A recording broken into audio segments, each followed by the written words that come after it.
Subscribe to the Lightsport and Ultralight Flyer web video magazine with hundreds and hundreds of videos now online, including airshow coverage, Rotax engine tech tips, Rotax 377, 447, 503, 532, and 582 engine rebuilding videos, each 2 hours in length, propeller maintenance, advisories and repairs, VRS parachute saves, Bing carb updates, and much, much more.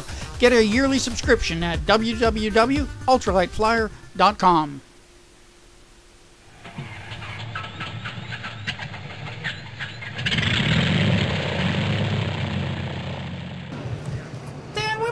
Done 50 or 60 of these. I don't remember ever doing this airplane. We did not do this airplane, but here we are, Midwest LSA Expo 2010, and a gorgeous day here. The best day they've had and a good crowd out here. We're looking at the Gobosh G800. Now, a lot of people know the G700. This isn't that one. What's the difference between the two airplanes? Well, the most obvious difference, Dave, is this one's all composite. The G700 is an all-metal airplane. Yeah. And, you know, there's guys that like metal because it's well-known, it's you can get them repaired anywhere, but boy, it is hard to overlook a composite done this way, smooth as silk. It makes really nice lines. You can be artistic with metal too, but it always looks the sleekest in composite. So I think they decided, well, let's have one of each. There's two different manufacturers, so they look a little bit similar, but there's two different manufacturers of these airplanes. But Gobosh brings them in and brands them both under their name, and frankly, it's a lot easier on Americans. These both come out of the Eastern European environment. And I guess they're out of a glider background by the looks of it then. Yeah, well, you know, there's so much glider flying going on in Europe, and they went to composite many years ago. They were the first of any airplane I'm aware of that used composite, so there's decades of experience at making smooth, sleek composites. And you can tell on this one, if we have a look here at the wing, as we look at the wing from where my perspective is here, there's one joint right here, another joint right down here. This is a multiple compound wing. You can see it quite easily. Here's the one point, and here's another point where this moves. And really, you can only see it by looking at it edge on like you just had to show with the camera, because it's so sleek here. There's almost no discernible bump or hump that shows that that wing has got another curve. Plus that nice little flare at the end. Yes, you could do this in metal, but it'd be really labor intensive. Now, what are they using to power this airplane? This uses the Rotax 912S, 100 horsepower, non-certified version, just like their G700 does, and like 75% of all the airplanes in the market do. And on this airplane, with its very smooth lines and its great joint between the wing and the fuselage, that's a place where drag can accumulate on some airplanes. Not much on this, so this thing scoots right along. They claim 119 knots max cruise. Well, that's one knot short of what it can be, so I would call that topping out the category. Now, the interior of this airplane looks to have that real European stylish feel to it, so let's go ahead and have a look at it. You mean a little bit on the tighter side? Probably so. We Americans, we like our hamburgers, so let's go see if I fit. Okay, so can two Americans fit in there? Well, I don't know if we're average-sized Americans. I mean, look at the long legs on this guy. He fits the mold one way. He's tall, but neither one of us are maybe quite as wide as the average American. But you know, it's pretty roomy in here. Those Vidania. We're not touching shoulders, and of course, I like this you know, arm outside thing. You can't fly it like that, but you can taxi like this, and on a warm day, that'd be a nice experience. Now, when you pull the cabin down, how does it feel then? Let's give it a shot here. Hold on.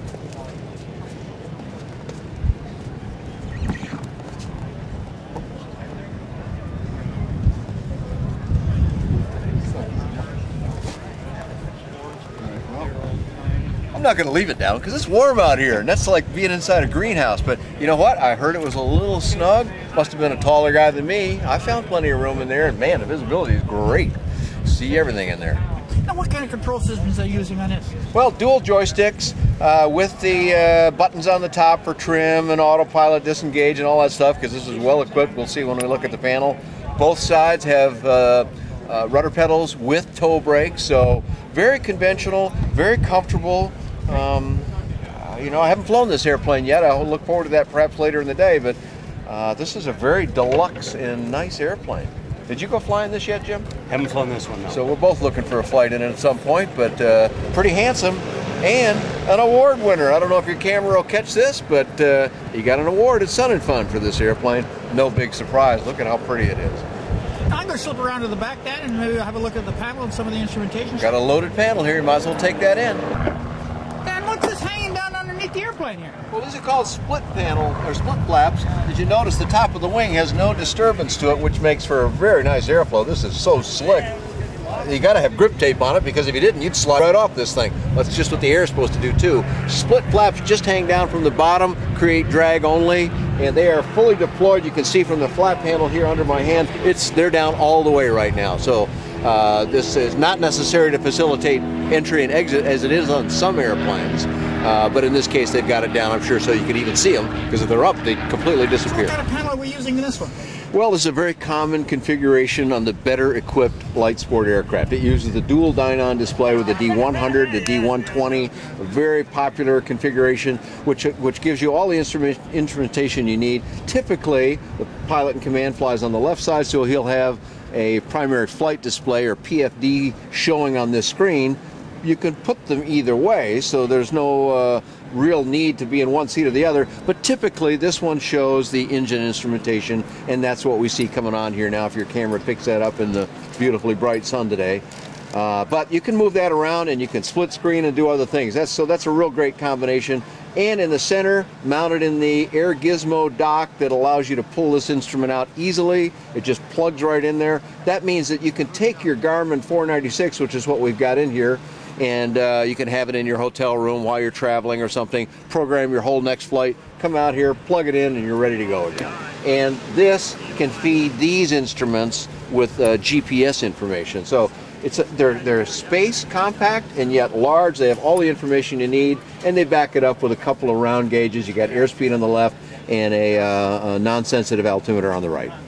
Now, do we have any figures on this, like for cruise, for stall, for climb rates, that type of thing, Don? Yeah, the kind of looking at the chart here to make sure I don't do this incorrectly. Cruise speed is 119 max on it. Normal operating speed, that is at a power setting that's not using up quite so much go juice, 110 knots. Stall is at 45. Those are parameters that are common for this industry, but they are running to each end. 45 is the low end it needs to be, 110, 119, those are the high end numbers. So this is one of our real cruisers in the market. I want to introduce Dave Graham. He's the proprietor of this brand in America, and you see him at all the air shows. A lot of people already know Dave. Dave, how much fuel do we got here in the G800? Yeah, we got 30 gallons of fuel, which is good for about 800 nautical miles. Ooh, that's a little longer than I could probably fly nonstop. Can you go that long? No, I have not been able to go that far. But you know what? Everybody likes that because, hey, the fuel you left behind, we all know how that goes. So 30 gallons of fuel, typical burn rate about 4 gallons an hour in this. So, man, that's a lot of flying. And tanks in each wing. And look how easy they are to get at. Nicely marked with a little red ring. You can, even the ill-equipped line boy can fly and figure out where to put the fuel in this guy. And it's great to be able to go from airport to airport and not have to refuel because you have so much fuel in it. Well, it allows you to pick and choose your gas points where you can get a better deal. And the internet resources, you can do that pretty well these days. So, anything on the interior of the airplane that you haven't heard us mention as we've been doing this, Dave? Well, this is a 2009 model, and this is the year we upgraded the interior. So this has got an upgraded interior. You'll see the leather pockets, side map pockets on the side, upgraded leather seats, and we're making one small change then to the 2010 models. Instead of having a parachute behind your seat, it's going to be parachute up here, okay. And that opens up the baggage area quite a bit. Dave, if you bring your camera in here behind my hand, this is the parachute handle here. This is the activation point for the equipment Dave was just mentioning. Parachute is currently in the back of the airplane. It's coming up here to the front, which will buy some more baggage space. And frankly, according to the folks in the parachute business, that's a good place to deploy from. So it's a good system. And you know what? There's a lot of people, there are pilots that don't all know if they want a parachute, but I'm telling you this from personal experience, the spouse, male or female, always likes the idea of a parachute. It helps sell airplanes. It makes for safer flying potential. So if we want to get more information on where we go to get some more information on the airplane? Well, we want to go to Gobosh, G-O-B-O-S-H. You can remember that because of their clever little line, go big or stay home. It's a computer industry term that these folks picked up on. I like it. Easy to say and spell, so gobosh.aero. And have you had an opportunity to fly this one yet, Dan? I've not gotten to fly the G800 yet. The G700, the all-metal version, is on my website. You can find that at bydanjohnson.com or bydanjohnson.com. Keeping life in a good-natured perspective is a common practice of pilots. Come on. Come on. Rancher Albert Kolk will tell you that, especially after the flying adventure he, his grandson Jordan, and two friends endured on a night flight back from Seattle, crossing the rugged Manashee Mountains in British Columbia. It was a beautiful night. We were, as we climbed to 9,500 feet, we could see a starlit sky, and we could see the peaks below us, the snowy peaks, and down lower there was some dark green, of course, of the trees and some light grays. You could distinguish that. You could distinguish the odd river and some water below, but that's about all. There was no moon, but very bright, clear night. So everything was going well until something went wrong. And then he said shoot, and I remembered, and all of a sudden, just like everything kind of put it in perspective a bit. It was a lot nicer. You realize that you do have some security, some safety in that. I hollered, shoot, seatbelts, and I pulled back the power, turned off the ignition and whatever needed to be done. Then I pulled the chute. There was a little explosion, which was good to hear. It's kind of loud, but it's good to hear that explosion. But what was even better to hear, when that parachute started to deploy. And when it first starts to deploy, there's that ring above that holds it for a ways, and then it starts to deploy more and more. And that's just such a gorgeous feeling. It is holding, and we're going down on the chute, the whole airplane. And that was just such a beautiful feeling, a feeling of comfort and joy, you might say. Albert's airplane eventually floated safely to the ground, threading the needle on his way down through a small opening between some tall trees and coming to rest on a steep, sloped rock pile. We got a great landing. The parachute hooked a tree, and it brought us around really slowly and set us down on, it was a fairly steep incline, but set us down in a really nice place. There was no trees. There was trees on both sides of us, but not where we landed. It was almost the perfect landing spot.